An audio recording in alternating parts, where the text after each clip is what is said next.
OKFM 101.7. Febra so say yesua de na say ye ho nkran eti ene yenti adesua no. Do yourself a favor and forgive.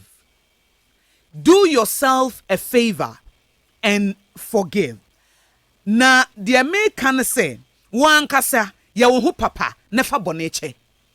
Wan kasa na wote wo no ye wo ho papa nefa bone che. Evi se wobi ya wade no wantimi amfa ancha enye nipa ne nebre womom na wobebre mana memfa story bi emma wo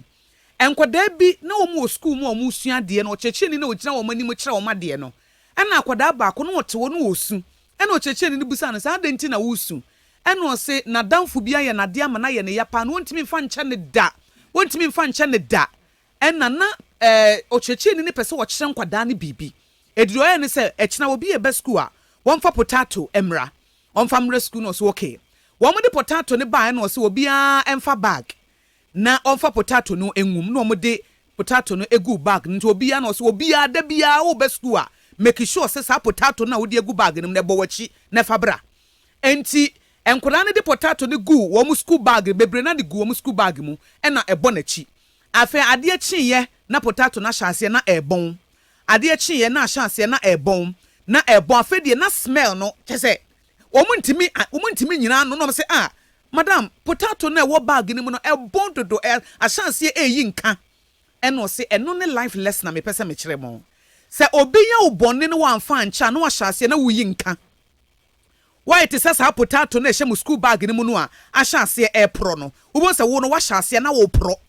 enti nipa na waye ubonne no Akosua ediw so da bia wonam wa wodi wachi te se the potato no ebo wachi no eti potato na egu bag ni mu na ebo wachi na da bia wode nam no eti se de obi aye obone a wo se wontimi mfa nche na aye adeso na sunwo na ebon na wan kasa you cannot stand it e se bre bia se wuti nipa ne dia na wo yem ahyew enti eyade bia ehu hia pa eti o se do yourself a favor and forgive na sa potato story ana me gina so dia ma wadesua se etore bia ya obetimi ye wade ma ne ye ya etore bi kra ware ase okunu betimi aka asem bi wo yire betimi aka asem bi a kyerɛw obetimi de wofa kwa bi so ya wan ha beka se ade a me yire dia ye me mfa nche ne da ade a me kunu dia ye me mfa nche ne da ade a me maame me papa me nua ketua bi de ye me nua panyini bi madamfo bi a me ne ko school de ode ye me ntimi mfa nche ne da nanso maame ebete se potato no a ebo wachi no edi 1 month edi 1 year na asase na airpro na sent no wonko na wohua eti ama wo kura wo bon amo asase eyi nka enti se wamfa ancha wonya wo fa hodie da kopem se wo beyi sa potato na to atwene no kopem se sa de no beyi ato atwene no sa de ne bekoso adi wonya ama apro ama abrabo no said the life is meant to be lived no wo de wontimi live abrabo sa na obi bebusa sa Akosua na meye de me pese me de cheba mintimi de edi kan God said we should forgive, so be obedient.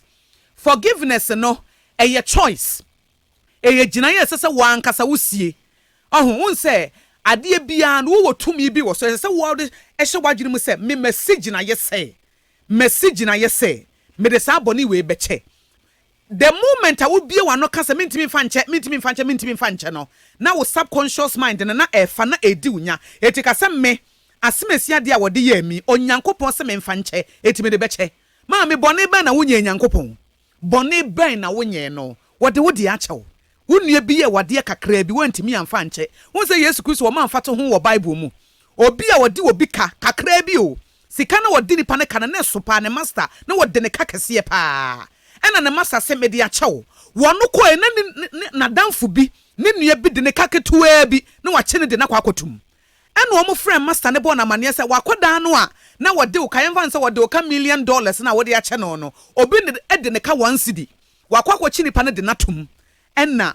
osikani no anase master ne se enko frɛ ne mra no wonfa ne ntum saa ne eni nyankopɔn de etie wo boni akakra ka wo ye wo wiase wo nyame de ya chewo adenti na wonnua bi dia wode a wo maame bi wo papa bi dia wo so wontimi nyemu sa wantimi anyemu dia eni onyame bɔ ne fafiri no wontimi enya ho mfaso nti fa hye wadwum sɛ onyankopɔn se memfa nkyɛ enti me de kyɛ forgiveness enye feeling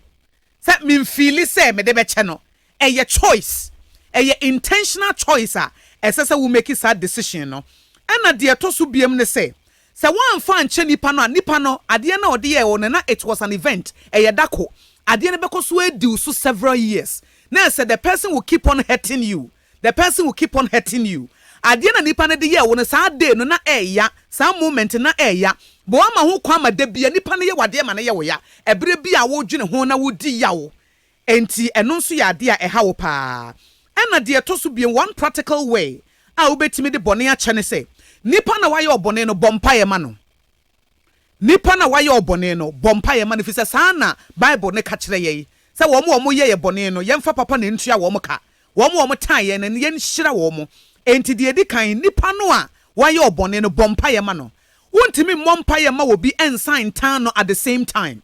so ate ase wontimi mmɔ mpaeɛ ma wo bi enhyira no na ɛbrɛ korɔ no wontimi ntan no enti you may not feel like praying for the person atenke bie ni ho apɛsɛ wo de bɔ mpaeɛ ma nipa no nanso make a choice gyina yɛ sɛ mɛbɔ mpaeɛ de ama nipa no a wayɛ me saa bɔne no the more na wo bɔ mpaeɛ ma no ɛyɛ big spiritual weapon wobɛtumi adi saa deɛ no so ɛna wo opportunity bi a wobɛtumi ayɛ nipa no papa ayɛ ne papa wate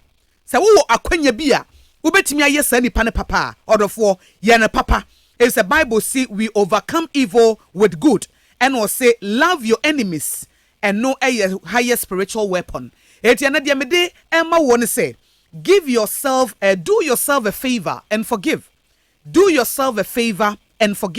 if there's a one fan church say the one kasa one poison na wo hwese the other person ebewuo wo na bedi wunya wo na de yare bebre wo ede akoma yare ede niema basa bebre wo na hu nipa ne bia na ayem ahyew ebi kura nipa ne kura ne wurafi enti bomodin ase wo de beche do yourself a favor and forgive and no any asama edi hye ye hu nkran enne enumrei ewo Abrabopa edwumadie eso.